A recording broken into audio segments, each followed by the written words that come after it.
it be awkward if I just...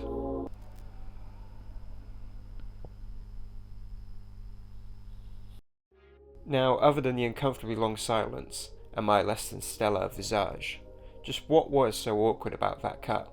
Now, this is something you probably already know. Like most things in filmmaking, even if you don't know the correct terminology, you'll still probably be able to spot when it's been done wrong. But, to put a name on things, I am of course talking about the 30 degrees rule.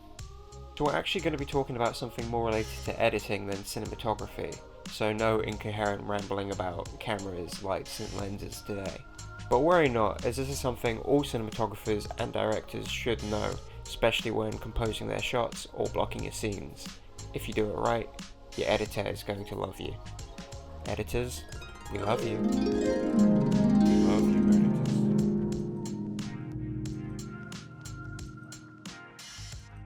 So, just what is the 30 degrees rule?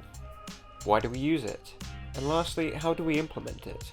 Well, to answer that first question, and as its name would imply, it's that when we move our camera to a different angle or setup, we should move it by at least 30 degrees. In doing so, we help our cuts to feel more natural and seamless, and overall less noticeable. Cutting to this feels less jarring than if I cut to this.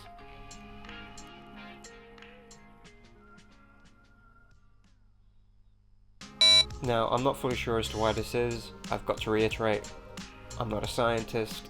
It should be the channel's mantra by this point. I'm a dumb. I make a YouTube channel on filmmaking. But for some reason, our little reptile brains try to scan each new shot for as much visual information as possible and tend to go for the more obvious differences. However, when the difference between shots is fairly minimal and not instantly recognizable, we kind of short circuit, which is why we have to make sure that when we do change shots, we have to do so clearly. Which brings us nicely to the answer of our second question, implementation. So implementing the rule is both incredibly simple, but with also a ton of possibilities. If we wanted to cut from this shot, and didn't want something awkward like this, by placing the camera approximately 30 degrees to the side, voila! We can cut and go as we please. And of course, not everything has to be done laterally. We can achieve the same effect vertically. Up or down, either way works. And of course, I would be leading you amiss if I didn't mention the same effect can be achieved by moving the camera both closer and further from the object. Again, you'll have to make sure the shot is substantially different from the previous in order to properly achieve the effect.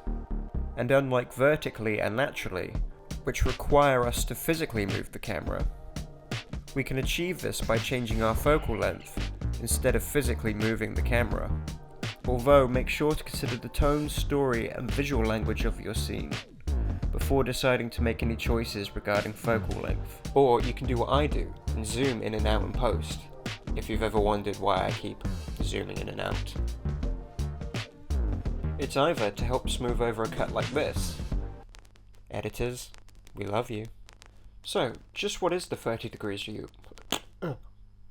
Or, if I just wanted to place emphasis on something, like this. Again, be aware of what resolution you are filming in. The more you zoom in, the more resolution you will lose. But, if you film in 4K, which every camera seems capable of now, or even 6K, you'll find that you can zoom in quite a bit before you begin to notice the loss in resolution.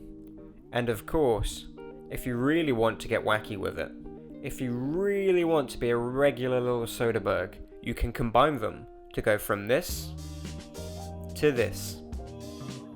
Of course, you can keep it simple, so long as the shot is suitably different, like 30 degrees different, your cut should feel less jarring.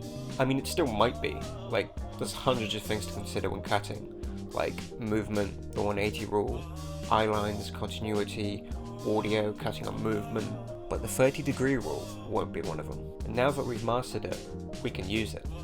For example, when we film our interview setups, we can cut to an alternate angle to help smooth over jumps in time, or simply for a change-up of visual flavour.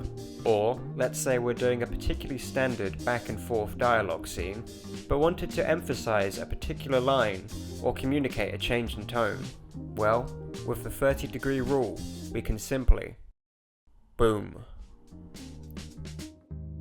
However, if we wanted to have an extra bit of fun with the rule, we can simply ignore it. And just what sick freaks decided that we could ignore generations of rules and conventions of cinematic grammar?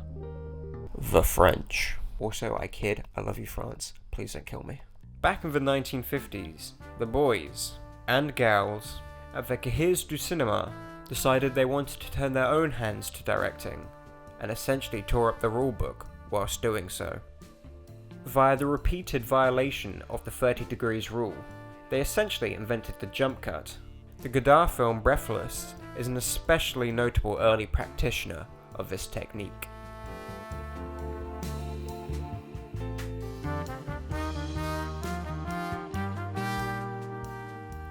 But why may you use it?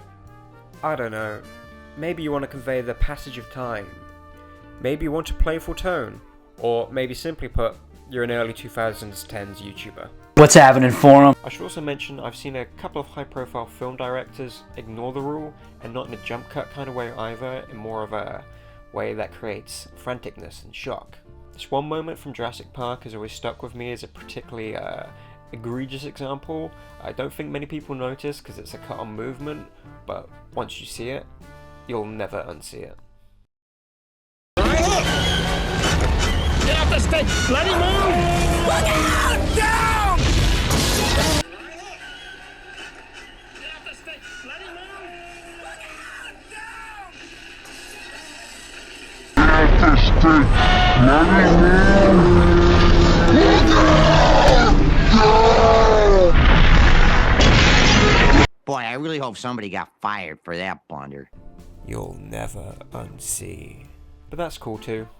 It means that you actually learned something. And you learned the impact that just 30 degrees can have in your editing, and hopefully your cuts won't be as jarring. Just a little way that us camera people can share the love with the editors. Again, we could also help them out with the 180 rule, eye lines, and just general lighting continuity.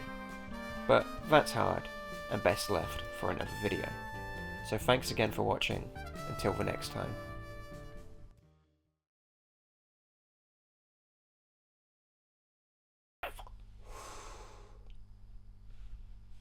I'm only doing that one more time, it's really weird.